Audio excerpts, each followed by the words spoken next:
இன்றைக்கி ஒரு மூவி சஜஷனில் நாம பார்க்க போகிற படம் கிராஸ் ரோட். ப்ரோ எனக்கு ரொம்பலாம் டைம் இல்லை, ஒரு 10 நிமிஷம் 5 நிமிஷத்தில் நல்ல படமாக பார்க்கணும் அப்படின்னு சொல்கிறவங்களுக்கு இந்த படம் கண்டிப்பாக ஒரு நல்ல சாய்ஸாக இருக்கும். ஒரு 10 நிமிஷத்தில் இவ்வளோ சூப்பராக ஒரு சைக்காலஜிக்கல் த்ரில்லர் மூவி கொடுத்துருக்காங்க அப்படின்னு உண்மையிலே சூப்பர் தான். அது மட்டும் இல்லை, இந்த படம் ஏகப்பட்ட விருதுகளையும் வாங்கி கொடுத்துருக்கு. அப்படி என்னதான் அந்த படத்தில் இருக்குது அப்படிங்கிறத படம் பார்த்து தெரிஞ்சுக்கலாம். படம் ஆரம்பிக்கும் போதே ஒரு ஆள் வந்து இந்த கார்லாம் ரெடி பண்ணுவாங்கல்ல, அந்த டூல் எடுத்துட்டு அப்படியே நடந்து வரான். எதிரில் பார்த்தா குழியில் ஒரு ஆள் படுத்திருக்கான். கிட்டத்தில் வந்து அவன் அந்த டூலை வச்சு அவனை ஒரே அடி அப்படியே கட் பண்ணா இங்கே ஒரு பொண்ணு உட்காந்துட்டு இருக்கா. எதிரில் ஒரு ஆஃபீஸர் வந்துட்டு என்ன கேரன் நல்லா இருக்கியா அப்படின்னு கேட்க, நீங்கள் அவனை கண்டுபிடிச்சிட்டீங்களா இல்லையா அப்படின்னு ஒரு மாதிரி பதட்டமாக கேட்குறா. ரொம்பவே டென்ஷனாக எதையோ யோசிச்சுக்கிட்டே இருக்கா. அந்த ஆஃபீஸரும் நாங்கள் என்ன அவனை கண்டுபிடிக்கல, அன்னைக்கு என்ன நடந்தது அப்படின்னு நீ தெளிவாக சொன்னாதான் எங்களால் ஏதாவது பண்ண முடியும் அப்படின்னு கேட்க, அப்போ தான் நம்ம ஹீரோயின் அங்கே என்ன நடந்தது அப்படிங்கிறத தெளிவாக சொல்கிறா. ஆக்சுவலாக இவ்வளோ அந்த ஸ்பாட்டில் தான் இருந்திருக்கா. நம்ம ஹீரோயினோட கார் அந்த காட்டில் ரிப்பேர் ஆகி நின்று அங்கே வேறு ஏதாவது கார் வருமா அப்படின்னு அவ்வளோ ரொம்ப நேரமாக வெயிட் பண்ணிட்டு இருக்கா. ரொம்ப நேரம் கழிச்சு ஒரு கார் ஒன்று வருது. இவ்வளோ அந்த காரை நிப்பாட்டி என் கார் ரிப்பேர் ஆயிடுச்சு, என்னை பக்கத்தில் இருக்கிற டவுனில் விட்டுறீங்களா அப்படின்னு கேட்க, உள்ளே இருந்த அந்த ஆளும் ஒரு மாதிரி பார்த்துட்டு கண்டிப்பாக உங்களை விட்டுறேன், உங்களுக்கு ஒன்றும் பிரச்சனை இல்லையா அப்படின்னு கேட்க, நம்ம ஹீரோயின் அவனை பார்த்துட்டு எனக்கு எந்த பிரச்சனையும் இல்லை, ஆனால் கொஞ்சம் தண்ணி தாகமாக இருக்குது, தண்ணி கிடைக்குமா அப்படின்னு கேட்க,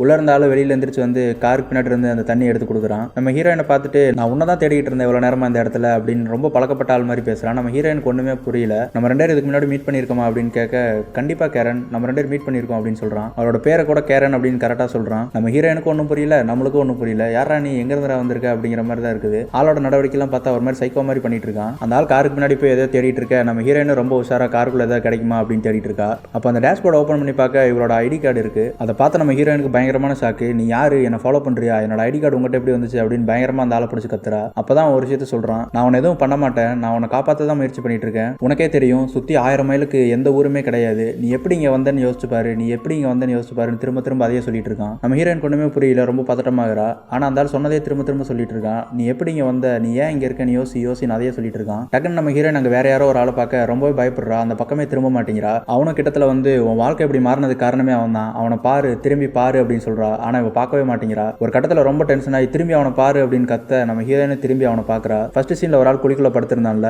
அதே ஆள் தான் இப்பயும் குளிக்குள்ள படுத்திருக்கான். அவன் கையில கத்தி ஒன்று வச்சுக்கிட்டு அவன் கையை அவனே அறுத்துக்கிறான். உன் வாழ்க்கை எப்படி மாறினதுக்கு காரணமே இவன் தான், நீங்க மாட்டிட்டு இருக்கிறதுக்கான காரணமும் இவன் தான், இவனை நீ என்ன பண்ண போறன்னு பின்னாடி இருந்து அவன் கத்திக்கிட்டே இருக்க. ஒரு கட்டத்துல கையில வச்சிருந்த அந்த டூலை வச்சு நம்ம ஹீரோயின் முன்னாடியே அவன் அடிச்சு கொலை பண்ணிடுறான். கடைசியா நம்ம ஆஃபீஸரை பார்த்து இதுதான் அங்க நடந்தது அப்படின்னு நம்ம ஹீரோயின் சொல்லி முடிக்கிறா. நம்ம ஆஃபீஸரும் அந்த இறந்து போன ஆளோட போட்டோவை காமிச்சு இவன் தான் அங்க இறந்து போய் கிடந்தானா அப்படின்னு கேட்க, நம்ம ஹீரோயின் ஆமா அப்படின்னு சொல்றா. அப்பதான் நம்ம நடுமண்டையில நச்சுன்னு இறங்குற மாதிரி ஒரு பெரிய ட்விஸ்டா அவனு கொடுக்குறானுங்க. நீ இறந்து போனதா சொன்ன இந்த ஆள் ஒரு சைல்டு அபியூஸ் கேஸ்ல அரெஸ்ட் ஆகி இன்னமும் ஜெயில தான் இருக்கான். அண்ட் அந்த சம்பவம் நீ 7 வயசா இருக்கும்போது நடந்தது. அண்ட் ரொம்ப முக்கியமான விஷயம், இன்னும் அந்த ஆள் உயிரோட தான் இருக்கான் அப்படிங்கிறதையும் சொல்றான். அந்த ஆள் உயிரோட இருக்கான் அப்படின்னா இவ்வளவு நேரம் காமிச்சதெல்லாம் பொய்யா அப்படிங்கிற மாதிரி தான் இருக்கு. நம்மளுக்கு ஒண்ணுமே புரியல. அப்பதான் அந்த ஆஃபீஸர் எல்லாத்தையுமே தெளிவா சொல்றாரு. அப்ப அந்த ஆஃபீஸர் ஒரு ட்ரக்கோட போட்டோவை காமிச்சு இந்த ட்ரக் தான் மேத்யூவோட ட்ரக் அப்படின்னு கேட்க, நம்ம ஹீரோயின் ஆமான்னு சொல்றா. இந்த மேத்யூங்கிறது நம்ம ஹீரோயினுக்கு தண்ணி எல்லாம் கொடுத்து ஹெல்ப் பண்ணான்ல, அவனோட பேர் தான் மேத்யூ. ஸோ அந்த ட்ரக்கை காமிச்சு இதுதான் அவனோட ட்ரக் அப்படின்னு கேட்க, நம்ம ஹீரோயின் ஆமான்னு சொல்றா. அப்படின்னா கேரன், இந்த ட்ரக்கு உங்களோட பேர்ல தான் ரிஜிஸ்டர் ஆயிருக்கு. அது மட்டும் இல்ல அந்த கொலை செஞ்ச ஆயுதத்துல உங்களோட ஃபிங்கர் பிரிண்ட் தான் இருக்குது அப்படிங்கிறத சொல்ல, ரெடி ஆயிக்கோங்க, இங்கே தான் மொத்த கதையும் வெளியே வரப்போகுது. இந்த ட்ரக்கு நம்ம ஹீரோயினோட பேர்ல தான் ரிஜிஸ்டர் ஆயிருக்கு. அது மட்டும் இல்ல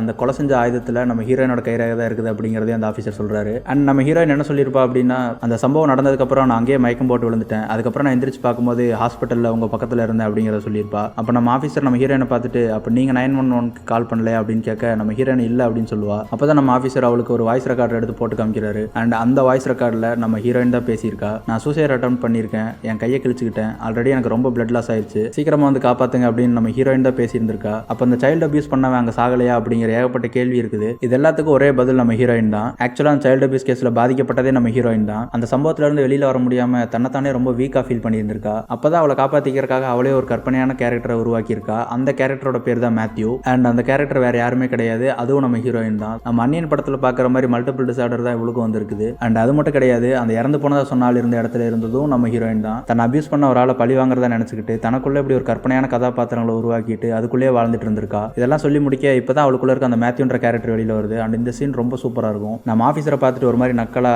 நான் இதெல்லாம் அவளை காப்பாத்துறதுக்காக தான் பண்ணேன், நான் எங்களை காப்பாத்திக்கிறதுக்காக தான் பண்ணேன் அப்படின்னு சொல்றா. கண்ணாடியில பார்க்க அப்படியே அந்த மேத்யூன்ற கேரக்டர் தான் தெரியுது. அந்த ஆஃபீஸரும் கடைசியா நான் உன்னை மீட் பண்ணிட்டேன் மேத்யூ அப்படின்னு சொல்லிட்டு அந்த ஃபைலை கீழே வைக்க, படமும் இதே இடத்துல முடியுது. நான் உங்களை நெக்ஸ்ட் வீடியோல பார்க்க